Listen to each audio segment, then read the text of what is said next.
حبايبي الغاليين في مستشفى 57، مسلمين وأقباط، احنا بنحبكم قوي قوي. وبصراحة بنقول ان انتوا لولا ان انتوا مليانين من نعمة ربنا ما كانش سمح بالتجربة دي ليكوا، لانه عندنا آية بتقول بيحبوا ربنا بيجربوا، بمعنى انه واحد بيقربوا منه، يعني يقول له يا رب يا رب يا رب اشفيني يا رب. وكلنا شوفوا انتوا حواليكوا كام واحد بتقول يا رب اشفيهم يا رب. فانتوا بتعملوا خدمة جميلة للبشرية، الكل بيقول يا رب بسببكم. لازم تتأكد ان المرض هو الايد اللي انت بتاخد بيها نعمة ربنا. المرض والضعف هو اليد اللي بتقدر تدخل لعمق السماء وتاخد اللي هي عايزاه. عشان كده احنا مش جايين النهاردة عشان نواسيكم ولا نطبطب عليكم، بالعكس. اعتقد اني انا واحد من الناس جاي عشان اتقوى بيكم وافرح بيكم. بصوا بقى، تفتكروش عشان انتوا يعني عيانين وربنا ابتلاكوا بمرض يا بنتوا ولا حاجة، بالعكس انتوا كل حاجة وانتوا أجمل حاجة. بس أهم حاجة يكون عندنا إرادة نغلب بيها المرض. وعلى فكرة اللي ربنا بيحبه بيبتلي بالمرض، وانتوا عشان كده ربنا بيحبكم. ناس كتير بتفتكر ان ربنا بيعاقبها لما بيوصفها بمرض من الامراض، لكن حقيقة الموقف هو بيشوف القلب شكله ايه. لو قلب نظيف وجميل وجواك حلو هتلاقي نفسك ان ربنا مش بيبتليك بالمرض، ده بيختبر قوتك. فخليك معاه والامل هيوصلك للشفاء. اي شيء في الكون مهما كان كبير بيجيله لحظه وربنا بيحوله لشيء طيب.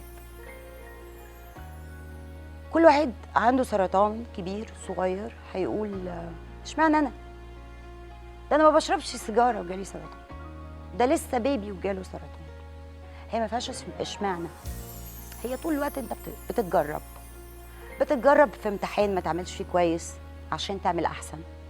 الله لما بيدينا امتحان بيبقى مبسوط قوي لو خدنا درجات عالية.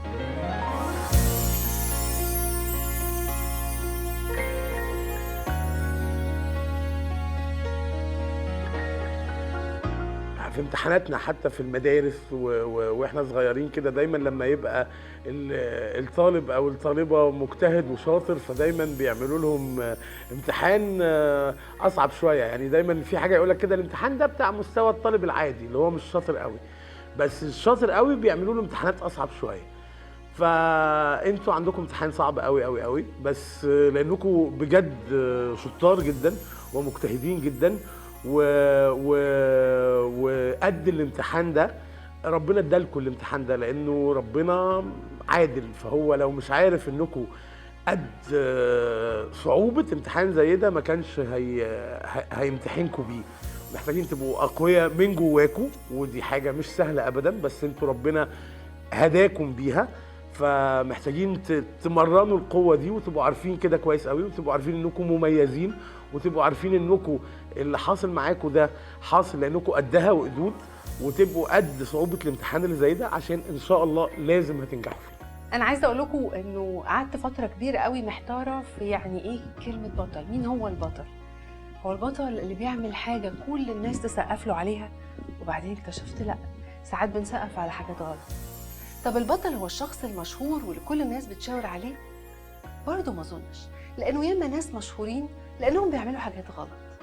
وسالت ناس كتير وقالوا لي ان البطل يعني الشخص اللي بيعرف يعمل حاجه ناس غيره كتير ما بيعرفوش يعملوها.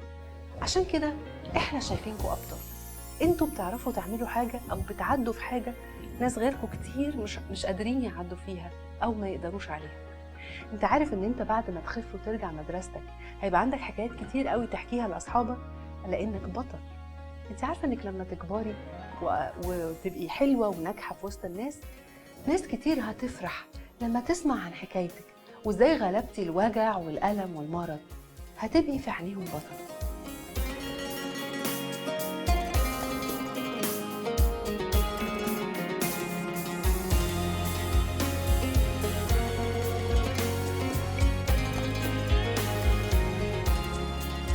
ممكن كمان نعتبر ان احنا عندنا ماتش، يعني احنا دايما فكره بندخل اي ماتش بقى نلعب، بقى نبقى في الملعب بنلعب فرقتين، بنلعب لعبه فرديه كل واحد بيلعب لعبه لوحده، بنلعب لعبه حتى على البلاي ستيشن او ماتش من اي شكل من الاشكال. دايما الماتش عباره عن منافسه وعباره عن فرقتين، ودايما انا عايز فرقتي هي اللي تكسب عشان انا بلعب فيها.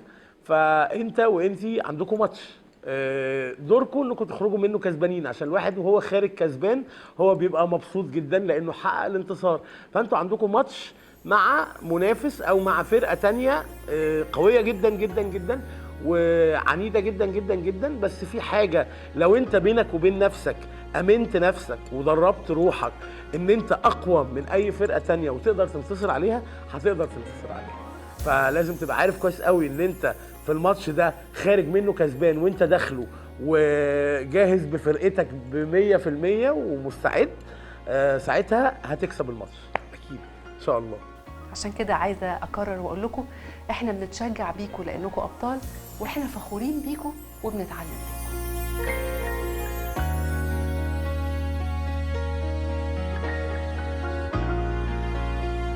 انا عارفه ان هو مرض لعين، بس انتوا قدها وقدود. هنحاربه ونقول له اوعى تيجي ناحيتنا تاني. تجربة، لكن لابد ان احنا هنخرج منها، وهنخرج منها بمساعدة نفسنا. عايز اقول لك ان الصحة هي مش اهم حاجة ربنا اداها لك، لا، اهم حاجة ربنا اداها لك هي قوة الارادة. العلاج جزء صحيح، الدواء جزء، لكن اللي اهم منه إرادة الإنسان في التغلب على المرض. لأن ربنا سبحانه وتعالى لما ابتلانا بالمرض كمان هيعطينا منحة الشفاء، لكن المطلوب مننا الصبر، ومطلوب برضو جنب الصبر إننا نساعد نفسنا. الله لما بيدينا تجربة بيسعده قوي إننا نحتملها. انت تفرح بالتجربة، انك انسان قادر على العبور بالتجربة. ما تسمعش كلام حد، كلام الناس لا يودي ولا يجيب صدقوني، ولكن اعرف تماما ان الله لما بيعطي التجربة والامتحان هو يعي وعارف تماما انك تقدر تتحمل وتستطيع ان تعبر بالتجربة الى بر الامان. ربنا بيسعده قوي ان احنا نقول له شكرا يا رب. خلينا اقول ان ايد ربنا تتباس وتتحط على الراس، مهما كانت الايد دي بتدي او بتاخد، بتطبطب او بتجرح، لانه زي ما بيقول المثل الداري كده، يا بخت مبكاني وبكى عليا ولا ضحكني وضحك الناس عليا. ربنا ممكن يكون بيجرحني شويه، بيحطني في ضيقات شويه، بيسمح بتعب شويه، لكن انا متاكد 1,000,000% ان في الاخر انا هبقى فرحان معاه. هحكي لكم حاجه صغيره قوي. كلنا طبعا عارفين سيدنا ايوب.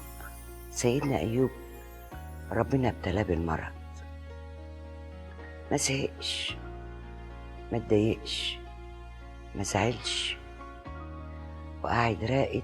عارفين كام سنه؟ 7 سنين راقد ومفيش حل للمرض بتاعه، لحد ربنا نزل جواه الصبر.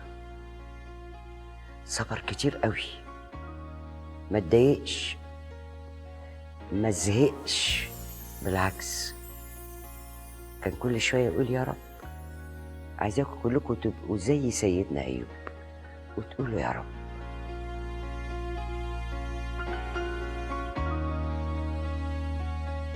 في حاجتين مهمين جدا، اللي هو المرض والأمل.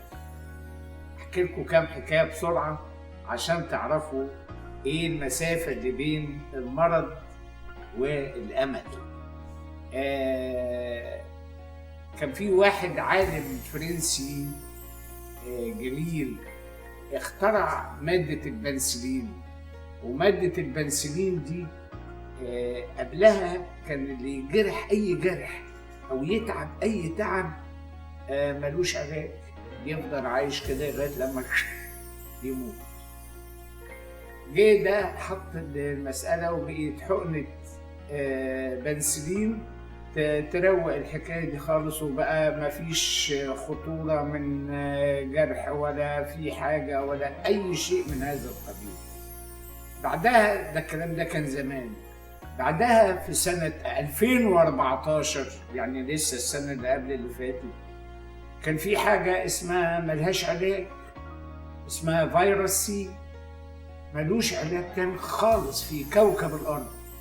واللي أول ما حد يبقى عنده فيروس سي يرتسم الوجه بالحزن وما إلى ذلك.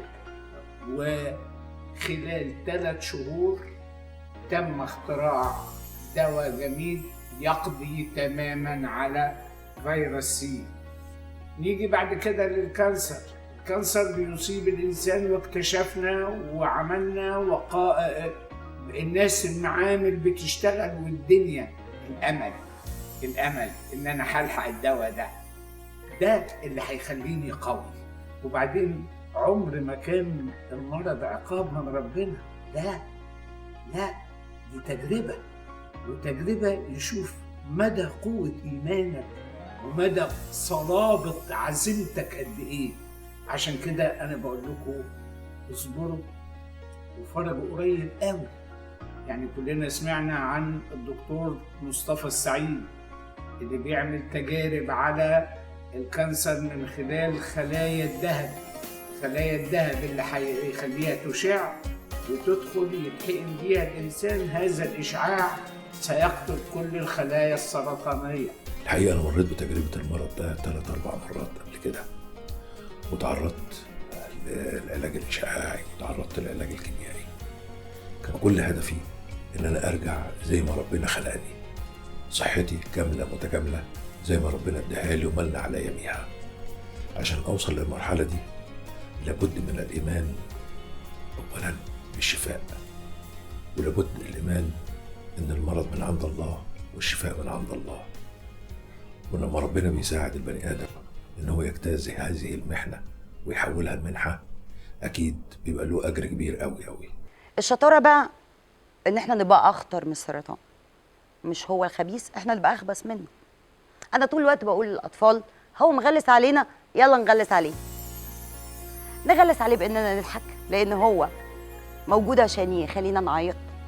نغلس عليه بإن إحنا نبقى أقوياء وإحنا بناخد جرعاتنا ونعرف إن ده وقت مؤقت والأعراض دي أعراض مؤقتة. اللي يخاف من المرض فعلا هيخوفه.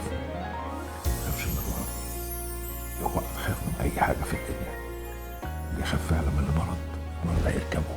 لا، أنا أعديه وانتصر عليه وتبقى مجرد ذكريات. لا تستدعي فكرة النهاية، بل اجعل المرض اللي أصبت بيه هي مرحلة من مراحل البداية اللي أنت هتكملها بعد كده. اضحكوا على السرطان. إذا خد جزء من جسمك ما تخليهوش ياخد الأهم، هي روحك، لأن روحك هي اللي هتأثر في ده. المرض العضوي أقل خطورة من المرض النفسي. ناس كتير قوي بتبقى تعبانة ومفيش أي حاجة عضوية، فبيكتشفوا إن السبب نفسي. اوعى تخلي مرضك الحقيقي يبقى نفسي. انتوا عارفين ان كلمة ألم حروفها نفس حروف كلمة أمل؟ أنا عايز أقول لكم إن كل ألم بتحسوا بيه بيتولد جنبه أمل. حافظوا على الأمل ده وخلوه يكبر جواكم علشان يقتل الألم. أنت وأنتي ربنا مش بيعاقبكم، لا، أنتوا أبطال. علشان كده ربنا اداكم مسؤولية كبيرة وحمل كبير. أنتوا أقوى من أي مرض. الألم اللي جواكم مش هيموت غير بالألم.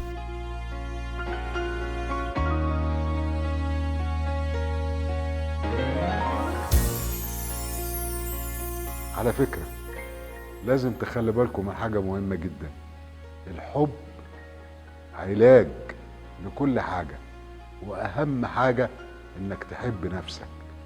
اكبر سلاح ممكن احنا نحارب بيه اي مرض، اكبر سلاح ممكن نحارب بيه السرطان هو حبنا لبعض، هو ان احنا مرتبطين بحلم هنحققه بكره. الحب، الحلم، ثقتنا في ان احنا هنشفى، هم دول كلمات السر في ان احنا نحيا. صدقوني هتقدروا تعملوا كل ده. بحبكم كلكم. خلي بالكم من نفسكم، وخلي بالكم من اخواتكم اللي جنبكم. عايزاكم تبقوا عندكم قوة وعزيمة تقدروا ازاي تتغلبوا على المرض. عايزاكم تعتبروا نفسكم في رحلة، وهجيلكم المرة الجاية هلاقيكم كلكم حواليا، وهتقولوا لي احنا اتغلبنا على المرض عشان كان عندنا عزيمة وقوة. بحبكم كلكم. بحبك يا حبايبي. أتمنى ليكم قوة وإيمان أكتر بقبول الحياة، والحياة أعطيت للأقوياء بس. فأنا عايز أقول لك أنت أقوى من المرض، خليك جامد، لأنك أنت اللي في الآخر هتكسب الجو. اوعى تزعل، ده دموعك عندنا بالدنيا كلها. امسح دمعتك، هتبقى زي الفل بإذن الله. يلا حبيبي، خلي جواك الأمل وأنت هتبقى زي الفل.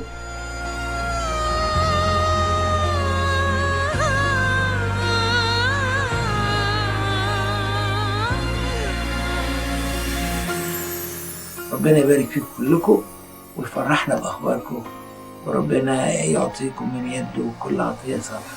سلامتك من الوجع يلي في قلبك جرح بتخبي، هترجع ضحكتك تاني وتعبك رب